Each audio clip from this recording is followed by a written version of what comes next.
Bem-vindos e bem-vindas a mais uma conversa de paz e esperança. E hoje o nosso convidado é Hudson Rodrigues. Hudson Rodrigues irá conversar conosco nesta noite sobre a importância do planejamento. Mas antes de eu chamá-lo aqui para a sala, quero pedir para que você compartilhe este nosso programa, se inscreva no canal e curta a nossa programação. Este programa está sendo exibido pelo canal Conversas de Paz e Esperança e TV Causas da Vida. Todas as segundas-feiras, 8 horas, nós temos uma conversa diferente aqui para encantar o nosso início de semana todas as noites.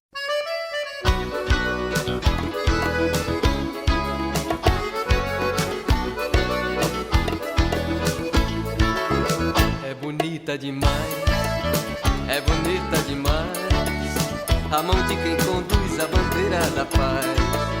É bonita demais, é bonita demais, a mão de quem conduz a bandeira da paz.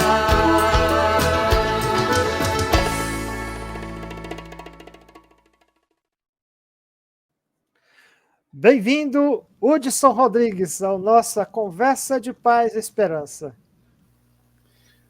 Obrigado, Daniel. Uma alegria estar com vocês aqui, contigo, com a sua audiência, poder contribuir, né, com esse espaço que tem a cada semana nos prestigiado com reflexões tão importantes para o nosso dia a dia. Muito bem, Hudson. E antes de a gente tratar do tema de hoje, eu gostaria que você falasse um pouquinho mais de você. Já nos conhecemos há muitos anos, eu sei que o que você hoje irá trazer tem aspectos muito parecidos da forma como eu trabalho, da forma como eu penso, até porque a gente tem uma base comum. Agora, a gente gostaria que as pessoas conhecessem essa sua história, essa sua trajetória, essa sua caminhada. E, então, conte de você, conte dos seus milagres. Fale quem é Hudson Rodrigues. Ô, meu irmão, muito obrigado. Eu quero agradecer a oportunidade de estar aqui com vocês, né, e com todas as pessoas que assistem a essa programação tão profunda e interessante, né. Eu sou filho de José e Maria Hudson, nascido aqui em Brasília. Meus pais vieram de Unai, né, cidadezinha. Olha, Unai é a terra da minha esposa também, que coincidência. Já temos aí uma coincidência, né? Essa terra de gente boa, terra quente, calorenta, né?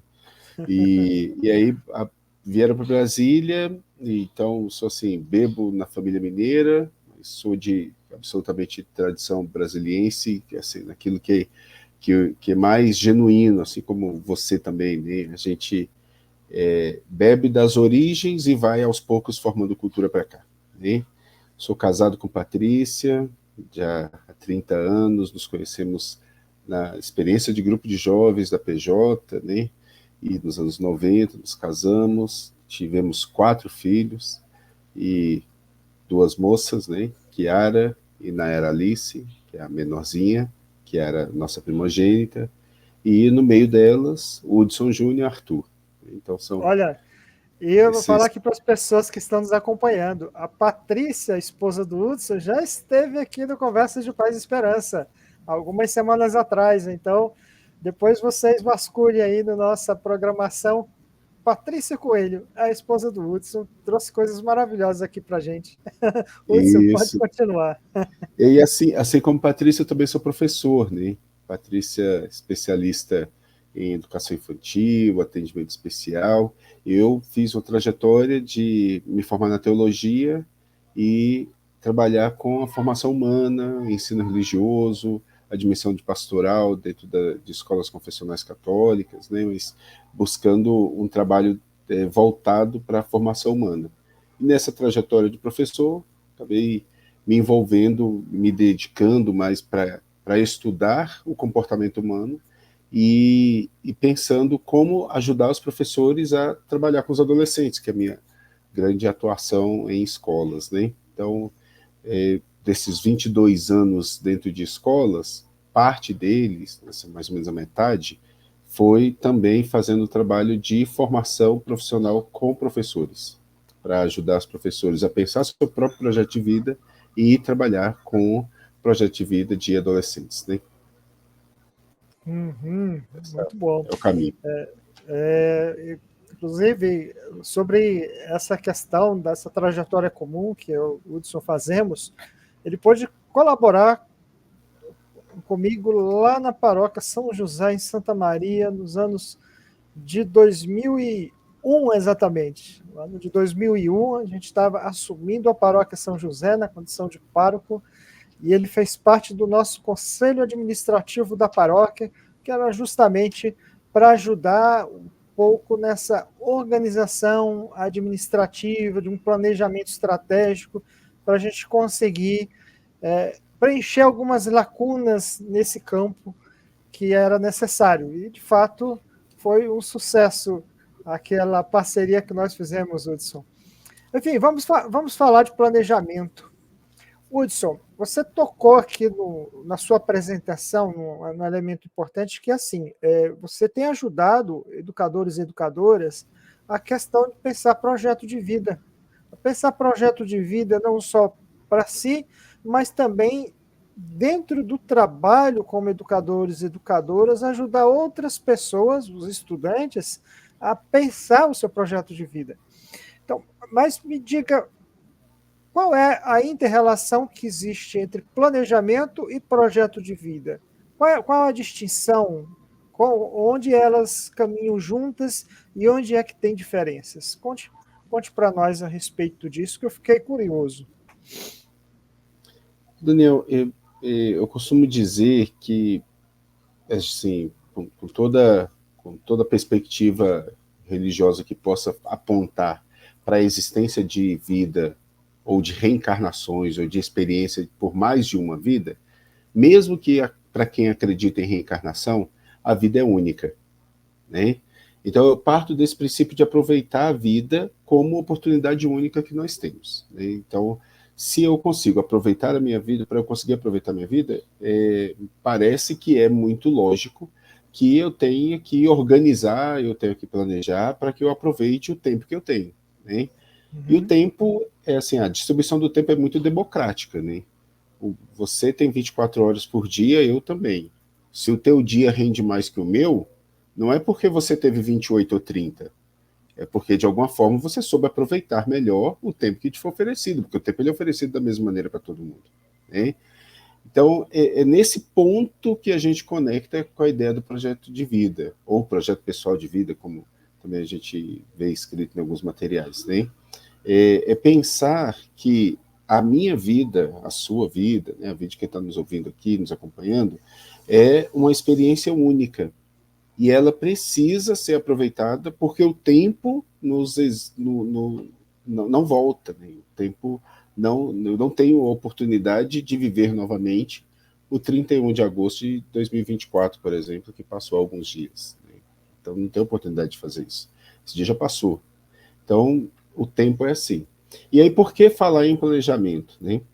E aí eu achei muito bom o seu convite, fiquei realmente muito feliz com isso, porque quando você traz esse convite num espaço que fala de conversas de paz e esperança, talvez pensar a própria vida, planejar a própria vida, organizar o tempo, é também uma forma de esperançar no mundo de hoje. Um mundo que nos sobrecarrega com o trabalho, um mundo que nos sobrecarrega com tarefas que se acumulam, um mundo que a gente está com a sensação o tempo inteiro de que está atrasado, não consegue entregar tudo que precisa, né? Então, quando a gente planeja, a gente não vai conseguir entregar tudo que precisa, mas ao menos eu vou ter consciência do que é possível, do que não é possível. E aqui está, vamos dizer assim, uma das chaves do projeto de vida, né?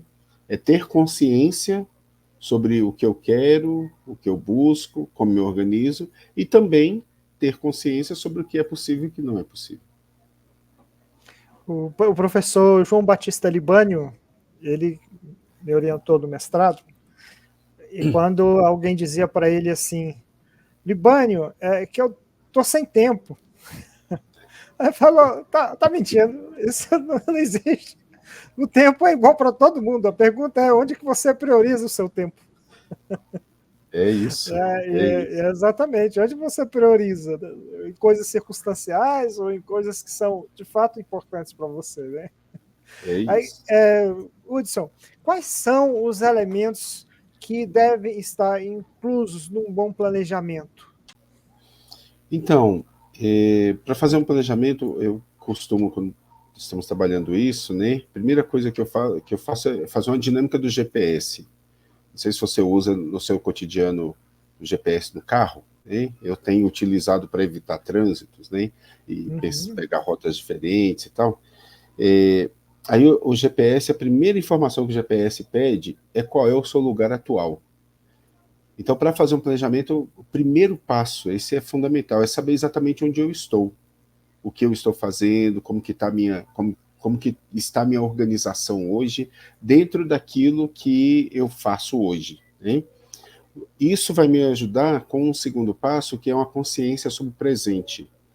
Na sociedade hoje, o Brasil é o país que tem, por diagnóstico médico, o maior índice de ansiedade do mundo, né? Por diagnóstico médico. Nós temos esse dado que é triste, né? Então, assim, e a gente sabe que a ansiedade é causada também por um excesso de futuro, né, na vida. É óbvio que eu não estou simplificando a doença, é uma doença seríssima, né, psiquiátrica, que tem que ser acompanhado, mas um dos sintomas que os psiquiatras e psicólogos tratam é que a pessoa vive em função do futuro. Então, fazer o planejamento é buscar o presente e eu olhar para cá. Então, quando eu faço o primeiro olhar, você perguntava de quais são os elementos, né? Primeiro olhar para a realidade atual e se tiver alguma semelhança com as nossas estratégias de SEBS, não é por acaso, né? Então, é um olhar para a realidade atual, entender onde eu estou, entender quem eu sou agora, para depois eu olhar para o futuro. E ao olhar para o futuro, aí sim, eu vou pensar, né? Por exemplo, se eu vou olhar a minha trajetória profissional, o que eu quero alcançar na minha trajetória profissional? Se eu sou um professor, eu quero ser um professor que tem titulação, eu quero ser um professor que é professor da rede pública, eu sou um professor que quero ser professor universitário. Então, eu coloco lá um objetivo. E aí, do mapeamento de quem eu sou hoje para esse objetivo, eu planejo o que eu preciso fazer para chegar lá. Hein? Então, em síntese, eu diria que são esses 3 passos. Olhar para a realidade de agora, pensar o que eu quero alcançar no futuro, e aí não tem data para esse futuro, pensar o que eu quero alcançar no futuro, e depois eu vou estabelecer qual é o caminho que eu vou percorrer para chegar naquele objetivo que eu estabeleci.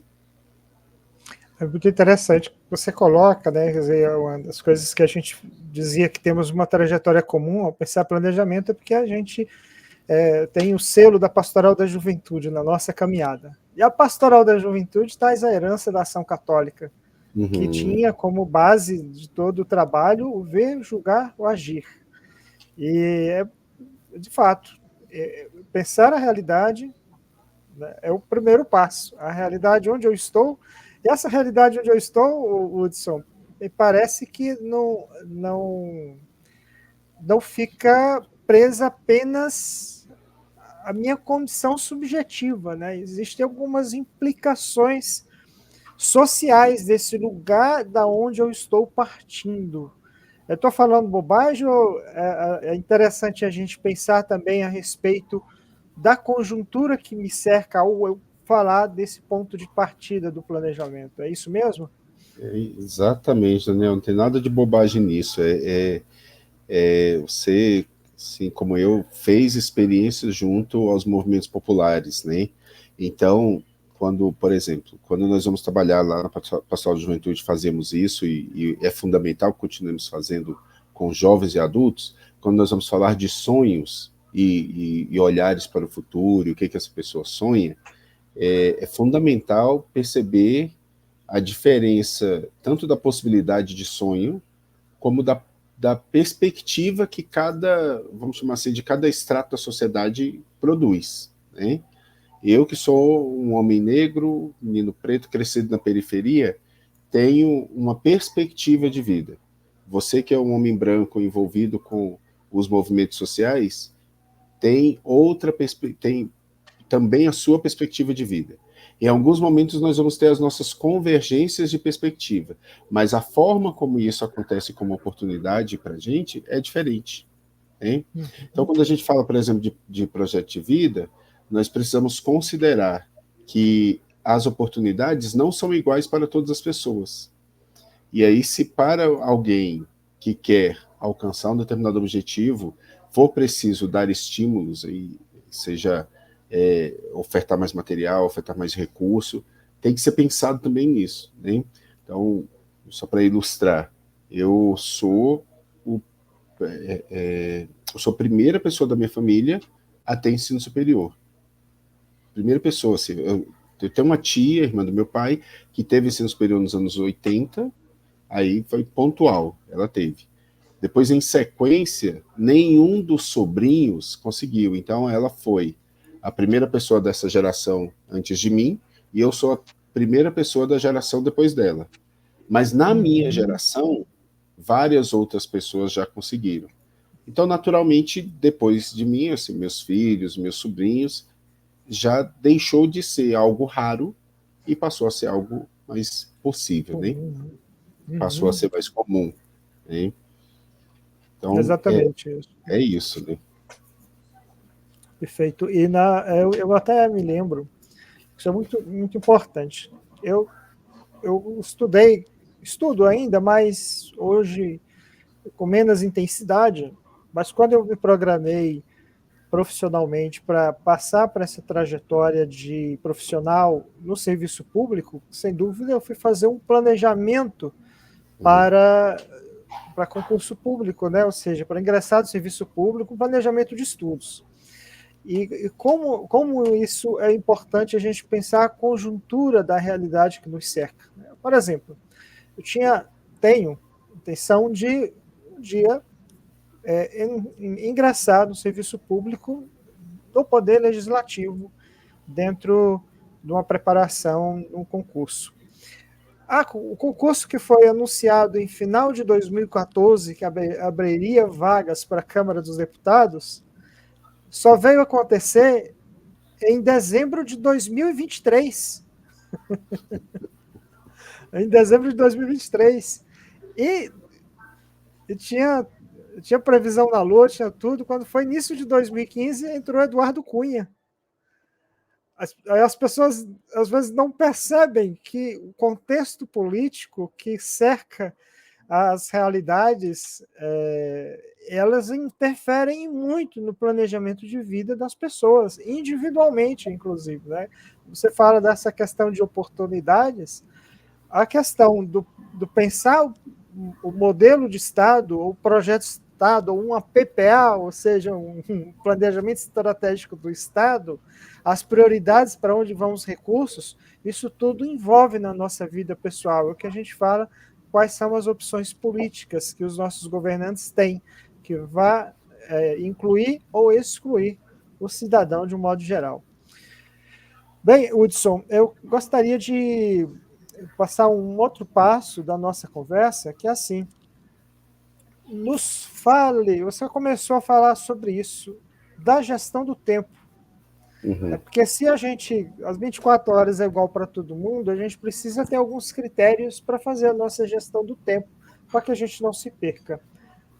Como é que é essa questão da gestão do tempo no planejamento?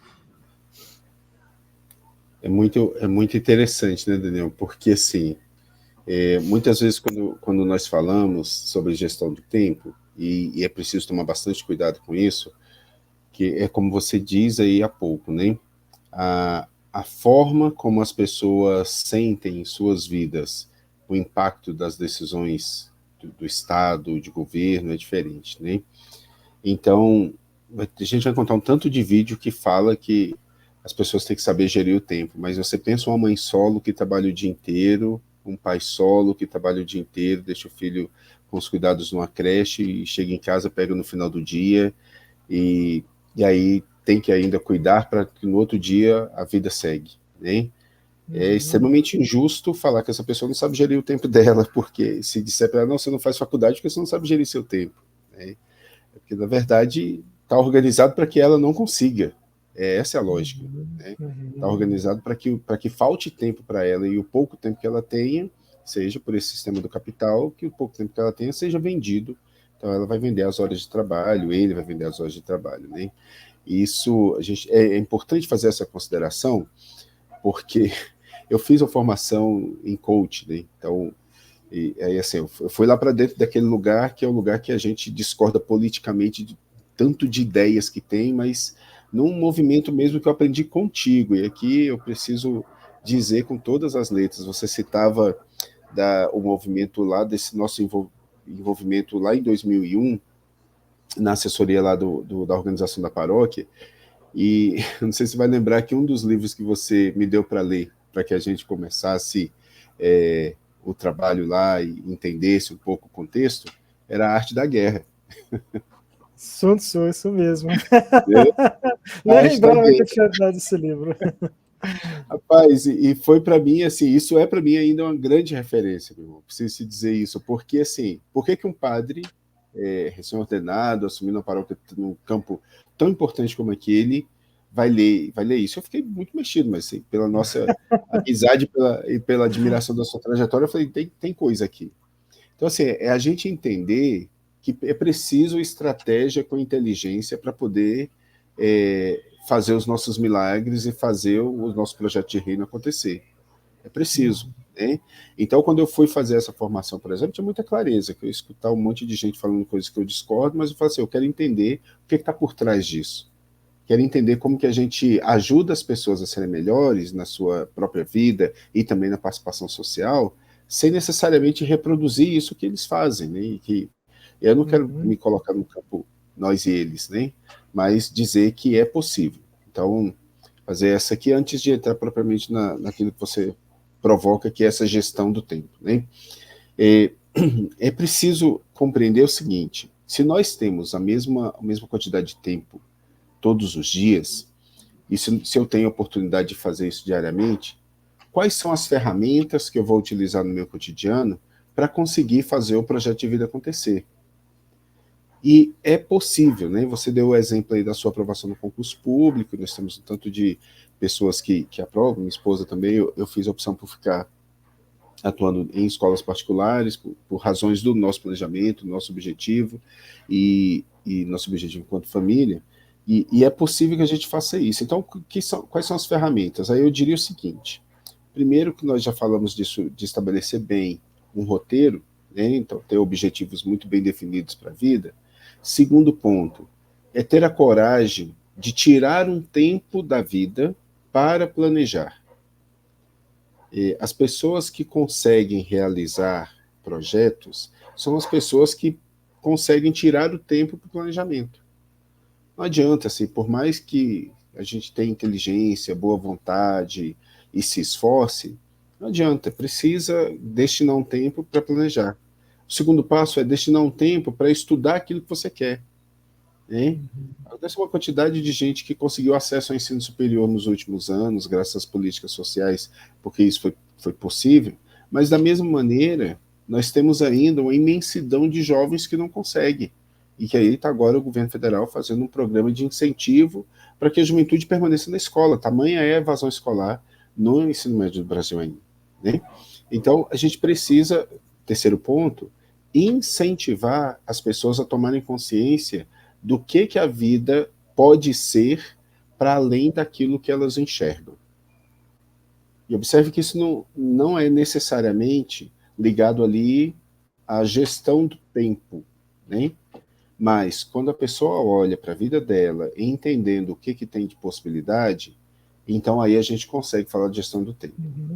Eu finalizo dizendo o seguinte, essa minha reflexão é porque, assim, se eu pegar um carro super potente e entregar na mão de uma pessoa recém-habilitada, não vai fazer diferença. Não vai fazer diferença. A pessoa recém-habilitada, ela não vai saber dirigir um carro super potente, porque a ferramenta na mão de quem não tem as habilidades para aquela ferramenta não surte o efeito. Então a gente tem uma imensidão de ferramentas possíveis para ajudar na gestão do tempo. Mas a principal recurso inicial é a consciência de si, consciência do projeto de vida e consciência do olhar de futuro. A partir disso, aí sim, aí a gente vai fazer checklist, Trello, Pomodoro, enfim, vários recursos que existem para poder, você conhece, vários recursos que existem para poder fazer disso, fazer o gerenciamento. Mas o primeiro passo é esse da consciência de si e olhar para o futuro com esse olhar do esperançar sobre a própria vida e sobre a vida social do nosso coletivo, né? Muito bem, acho que você traz uma abordagem muito rica, que é a questão de pensar a vida de forma integral, não compartimentada, não por blocos da vida estanques, em separado.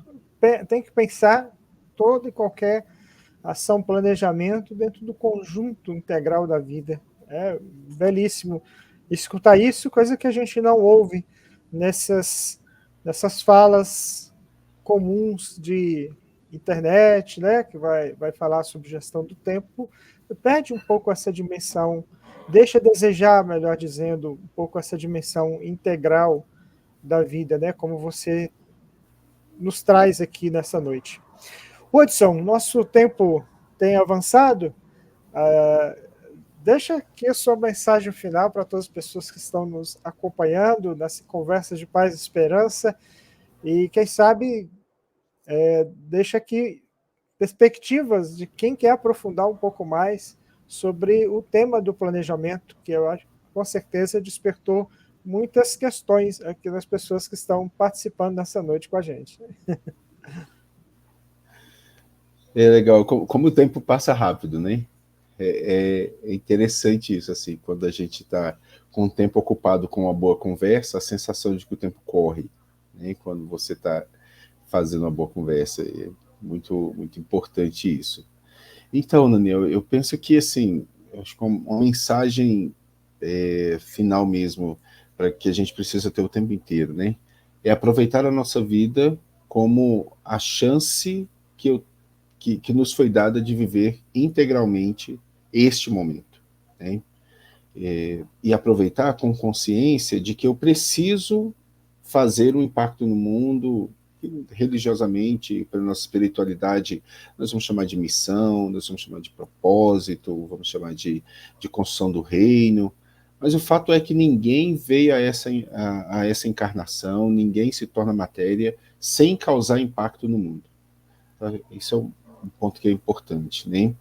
E para nós, dentro do nosso público aqui, quando você traz esse tema, né, de paz e esperança, eu imagino que um outro elemento importantíssimo, assim, é conseguir semear esperança nos dias de hoje. A nossa vida é uma vida muito carregada de estímulos e desafios no cotidiano. Então, semear a esperança me parece que é uma grande convocação que nós temos entre nós e que também a gente precisa compartilhar, né? Eu costumo dizer para as pessoas assim, se você vê um vídeo bom como esse, como essa conversa, ou as outras conversas que estão no canal, manda isso aí para pelo menos 5 pessoas. Imagina você poder compartilhar com 5 pessoas uma boa conversa, uma boa experiência e ajudar a vida de 5 pessoas, né? Ah, mas por que não manda para todo mundo? É porque todo mundo é muita gente, né? Então, escolhe 5 e compartilha com 5 pessoas. Se você faz isso, você está ajudando as pessoas a fazer com que elas tenham uma oportunidade de vivenciar a sua existência de modo mais pleno, né? E finalizo retomando esse ponto da consciência plena, né? A consciência plena que o próprio Jesus nos chama a atenção, por exemplo, né? Quando Jesus é provocado sobre os mandamentos, ele vai responder que devemos amar a Deus sobre todas as coisas e ao próximo como a nós mesmos. Então, a regra do amor, naquele debate que estão fazendo sobre os mandamentos, Jesus vai estabelecer um critério para o amor. E o critério para o amor é eu olhar para mim. Eu olhar para transcendente, olhar para Deus, mas para eu me relacionar com os outros, eu tenho que olhar para mim. Então, não adianta estar no mundo do trabalho sem olhar para o meu projeto de vida. Não adianta estar na militância sem cuidar de mim, sem cuidar da minha casa, sem cuidar da minha família. Né? As coisas vão desconectando, e você disse bem, está tudo interligado. Né? É uma visão de que as coisas são integradas. Então, para eu estar bem na minha militância, na atuação social, no meu trabalho, eu preciso estar bem na minha casa, na minha família, mas para isso tudo estar bem, eu preciso estar bem comigo e com meus projetos, né? E se não for assim, com essa consciência do que eu quero e do que eu preciso ter, as coisas desandam, né? Ou se desintegram. Nossa, que riqueza essa nossa conversa de hoje, Hudson. Realmente foi um retiro.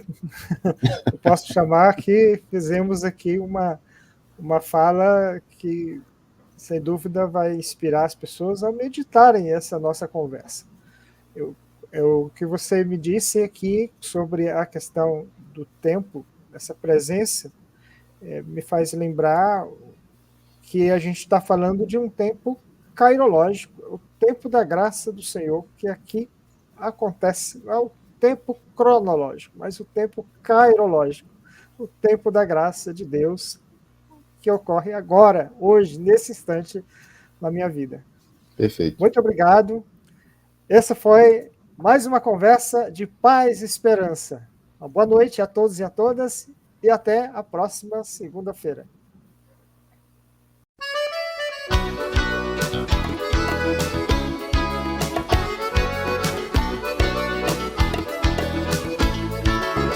É bonita demais, é bonita demais, a mão de quem conduz a bandeira da paz.